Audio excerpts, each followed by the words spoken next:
నమస్తే, welcome to Leo. మనతో ఉన్నారు సీనియర్ జర్నలిస్ట్ హేమసుందర్ గారు. సార్ నమస్తే. నమస్తే అండి. ఈ నగరానికి ఏమైంది అంటూ ఫన్తో పూర్తిగా జనరేట్ అయిన సినిమా మనందరికి తెలిసిందే. అయితే ఈ సినిమాకి సంబంధించిన సీక్వెల్ మళ్ళీ రాబోతుంది అని చెప్పి, ఈ సీక్వెల్లో నటసింహం బాలకృష్ణ గారు నటిస్తున్నారని చెప్పి కొన్ని వార్తలు అయితే వస్తున్నాయి. అదిగాక మనం చూస్తున్నాం, మొన్న మధ్య వచ్చిన ఇంకొక వార్త ఏంటంటే జైలర్ 2లో కూడా లక్ష్మీ నరసింహలాగా ఒక పోలీస్ ఆఫీసర్ పాత్రలో కనిపించబోతున్నారని చెప్పేసి ఇంకొక మాట కూడా. సో చాలా డిఫరెంట్ అయినటువంటి ఒక పందాలో బాలకృష్ణ గారు వెళ్తున్నారు. ఇప్పటిదాకా ఎప్పుడు కనీసం గెస్ట్ రోల్స్ కూడా చేయనటువంటి బాలకృష్ణ గారు ఇలాంటి సినిమాల్లో కనిపించడాన్ని ఎలా చూడాలంటారు? అంటే ఇంకా అఫీషియల్ కన్ఫర్మేషన్ అయితే లేదు, వార్తలు అయితే వస్తున్నాయి. ఈ నగరానికి ఏమైందనే సినిమా అప్పట్లో హిట్, తరుణ్ భాస్కర్ డైరెక్షన్. దానికి సీక్వెల్ అంటే ఏలినాడు అయిపోయింది, కన్యారాశి టైం వచ్చింది అనేది ట్యాగ్ లైన్ అట. అంటే ఏలినాడ్చిని వెళ్ళిపోయింది, కన్యారాశికి టైం వచ్చింది. అంటే కన్యారాశికి వాళ్ళకి ఏలినాడ్చిని ఎప్పుడు వెళ్ళిపోద్ది అంటే తులారాశిలోంచి శని వృశ్చిక రాశికి వెళ్ళినప్పుడు స్టార్ట్ అవుద్ది. అంటే కన్యారాశిని ఎందుకు తీసుకున్నారు ఇక్కడ? ఏదో మరి అంటే కన్యారాశి అంటే కన్యకి సంబంధించిన అంశమా? అంతే కదా, కన్యారాశి అని కూడా చెప్పొచ్చు. ఎందుకంటే టైటిల్ కూడా బాగుంది, సింహరాశి అనే పేరుతో సినిమా వచ్చింది.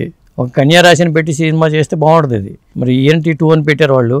కాబట్టి ట్యాగ్ లైన్ ఏలినాడ్చిని అయిపోయిందని ట్యాగ్ లైన్ పెట్టుకుని కన్యారాశి అని సినిమా పెడితే ఇంకా బాగుండేది.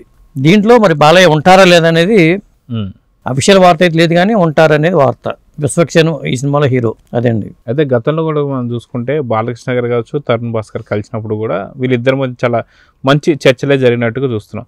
సో అలాంటి సందర్భంలో ఫలించినటువంటి చర్చలు అని చెప్పి అనుకోవచ్చు అంటారా ఈఎన్టీ 2? అదే నేను అనుకోవడం ఏంటంటే, అన్స్టాపుల్లో విశ్వక్సేన్ రావటం, కొద్దిగా విశ్వక్సేన్తో కానీ లేకపోతే ఆ టీంతో వాళ్ళతో కొంత వచ్చిన వాళ్ళందరితో కూడా మంచి ఫ్రెండ్లీ వాతావరణం బాలయ్య బాబుకు ఉంది. వాళ్ళు అడిగి కాదనరు అనే ఉద్దేశంతో అడిగి ఉంటారు. అంటే విశ్వక్సేన్తో ఉన్న ఆ ఫ్రెండ్లీ వాతావరణంతో ఒప్పుకుని ఉంటారు నేను అనుకోవడం. అదే ఈ మధ్యకాలంలో మనం చూసుకుంటే నరసింహ బాలకృష్ణ గారు మొత్తం యూత్తోనే బాగా సరదాగా తిరుగుతూ సరదాగా వాళ్ళతోనే ఎక్కువ ఫ్రెండ్షిప్ చేస్తున్నట్టు కూడా మనకు అనిపిస్తుంది. ఓ పక్కన మీరు అన్నట్టుగా విశ్వక్సేన్, బాలయ్య కూడా యూతే కాబట్టి విశ్వక్సేన్ కావచ్చు, లేదా సిద్ధు జొన్నలగడ్డ కావచ్చు, రామ్ చరణ్ కావచ్చు, ఇలాంటి వాళ్ళందరితో కూడా మనం చూస్తున్నాం. అన్స్టాపబుల్ వేదికగా వీళ్ళందరితో మంచి ఫ్రెండ్షిప్ అయితే బాండింగ్ ఏర్పడింది. అదేక జై బాలయ్య అన్నట్టు, జై మ్యాంక్షన్ హౌస్ అన్నట్టు మనం చూస్తూ వస్తున్నాం. సో ఇలాంటి హీరోస్ మళ్ళీ మనం మెగాస్టార్ చిరంజీవి గారు కానీ, వెంకటేష్ గారు కానీ, నాగార్జున గారిని కొంత వాళ్ళ టైప్ వేరుంటుంది. సో బాలకృష్ణ గారిని ఎలా చూడాలంటారు? ఇది మ్యాన్షన్ హౌస్లో కుదిరిన ఫ్రెండ్షిప్ అనుకోవాలి. ఆ మ్యాన్షన్ హౌస్లో కూర్చొని మాట్లాడుకుంటే ఆటోమేటిక్గా ఆ ఫ్రెండ్లీ నేచర్ ఏర్పడుతుంది. పరిచయాలు పెంచుకోవాలంటారు కదా, ఏదో సినిమాలో రజనీకాంత్ శివాజీలు అనుకుంటా, పరిచయాలు పెంచుకుందాం అంటూ ఇంట్లోకి వెళ్ళిపోతూ ఉంటారు. అలాగే పరిచయాలు పెంచుకునే కార్యక్రమం సినిమా ఫీల్డ్లో జరుగుతూ ఉంటుంది.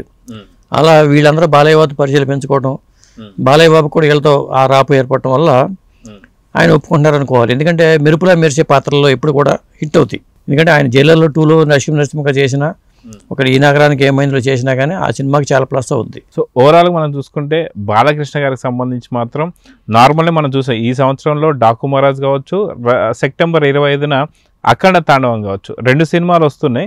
ఇవే కాకుండా మళ్ళీ ఇట్లాంటి ఏదైతే గెస్ట్ రోల్స్ లాగా ఇంకొక 2 సినిమాలు యాడ్ అయితే నిజంగా 4 సినిమాలు ఒక హీరో సంబంధించి రాబోతున్నాయి అంటే ఎలా చూడాలంటే? ఇండస్ట్రీకి చాలా మంచిదండి. ఎందుకంటే ఇప్పటికే థియేటర్కి జనం రావట్లేనప్పుడు 2 మెయిన్ సినిమాలు చేసి 2 ఇట్లా గెస్ట్ రోల్ చేస్తే ఖచ్చితంగా 4 సినిమాలు అవుతాయి. కాబట్టి అంటే ఇట్లాంటి నాగార్జున గారు చేశారు ఇప్పుడు ఈ పాత్ర, రేపు కూలీలో చేయబోతున్నారు, 2 పాత్రలు చేశారు.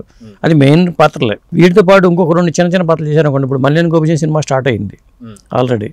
నెక్స్ట్ ఇయర్కి మరి బాలయ్య బాబుకి ఏంటి అనుకున్నప్పుడు అఖండ 2 తర్వాత జైలర్ సీక్వెల్ వచ్చే అవకాశం అయితే ఉంది. Malineni Gopichand cinema next year ఖచ్చితంగా రిలీజ్ అవుద్ది. వీటితో పాటు మరి 2 గెస్ట్ రోల్స్ రిలీజ్ అవుతాయి. ఈ సినిమా జైలర్ 2లో పాత్రతో పాటు ఈ నగరానికి ఏమైందో చేశారనుకోండి, 2 అవుతాయి.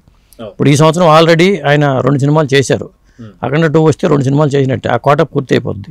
కొత్త సంప్రదాయం ఏంటంటే 2 main leads roles, 2 guest roles, ఇలా వస్తే బ్యాలెన్స్డ్గా ఉంటుంది. అయితే బాలకృష్ణ గారిని చూసి మిగతా హీరోలు కూడా నేర్చుకోవాల్సిన అవసరం ఉందా లేదా? ఎందుకంటే ఈ సంవత్సరంలో మనం 2 సినిమాలు రాబోతున్నాయి, ఒకటి వచ్చేసింది, ఇంకోటి రాబోతుంది. అదేవిధంగా గెస్ట్ రోల్స్ మాత్రం వచ్చే సంవత్సరం నుంచి అవి పికప్ అవ్వబోతున్నాయి. సో నిజంగా మెగా హీరోలు కావచ్చు, వీళ్ళు కూడా ఇలాంటి ఫాలో అవడం, కుర్ర హీరోలు కూడా ఏమంటారు? అందరూ అలాగే చేస్తున్నారు. ఇప్పుడు గెస్ట్ రోల్స్కి అభ్యంతరాలు చెప్పట్లా, అడిగితే కాదనుకొని చేస్తున్నారు. ఇప్పుడు చిరంజీవి గారు కూడా అలా చేసుకుంటూ వెళ్తే కనీసం ఆ పాత్రలోనే ఎలివేషన్ వస్తుంది. ఖచ్చితంగా చేయాలి. ఎందుకంటే ఇప్పుడు విశ్వంబర ఆయన సినిమాలో చూసుకుంటే సెట్స్ మీద ఉన్న 2 సినిమాలు కనిపిస్తున్నాయి. శ్రీకాంత్ వదిలి సినిమా ఇంకా అనుకున్నారు కానీ అది ఏ దశలో ఉందో తెలియదు. కాబట్టి సినిమాలు తగ్గుతున్నప్పుడు కనీసం గెస్ట్ రోల్స్లో ఒక కీలకమైన పాత్రను తయారు చేసుకుంటే ఇప్పుడు చూడండి కన్నప్పలో ఎంత గెస్ట్ రోల్ ఎంత పేలింది, ప్రభాస్ పాత్ర బాగా పేలింది. అలాగే మోహన్ లాల్ ఆ ఖర్చు కనపడి వెళ్ళిపోతే చాలు ఎలివేషన్ కూడా మంచి పేరు వస్తుంది. ఒక ప్రత్యేకమైన పాత్రని డిజైన్ చేస్తారు. పలానా వాళ్ళు మన సినిమాలో 10 నిమిషాలు కనిపిస్తున్నారంటే డైరెక్టర్స్ దాని మీద ఫోకస్ పెట్టి ఆ పాత్ర ఎలా ఎలివేట్ చేస్తే బాగుంటుందని ఆలోచిస్తారు, కసరత్తులు చేస్తారు. నీ పూర్తి నిడువున్న పాత్రకి చేసే కాన్సన్ట్రేషన్ వేరు, 10 నిమిషాలు కనిపించే పాత్రకి కాన్సన్ట్రేషన్ వేరుగా ఉంటుంది. మీరు అట్లా క్లిక్ అయిన పాత్రలో దేవతలారా దీవించిన సినిమాలో ఏదో గిరిబాబు గారి పాత్ర ఏదో అద్భుతమైన పాత్ర, అలాగే పెదరాయిళ్ళు మనకు చూసుకున్న రజనీకాంత్ గారి పాత్ర, ఇలా గెస్ట్ రోల్స్ అన్నీ కూడా బెస్ట్ రోల్స్గా మిగిలిపోయినాయి. చరిత్రలో ఏ సినిమాలో చూసుకున్నా కానీ ఇలా వచ్చి వెళ్ళిపోయారంటే అసలు ఇలా కేరింద్ర కొడతా ఉంటారు.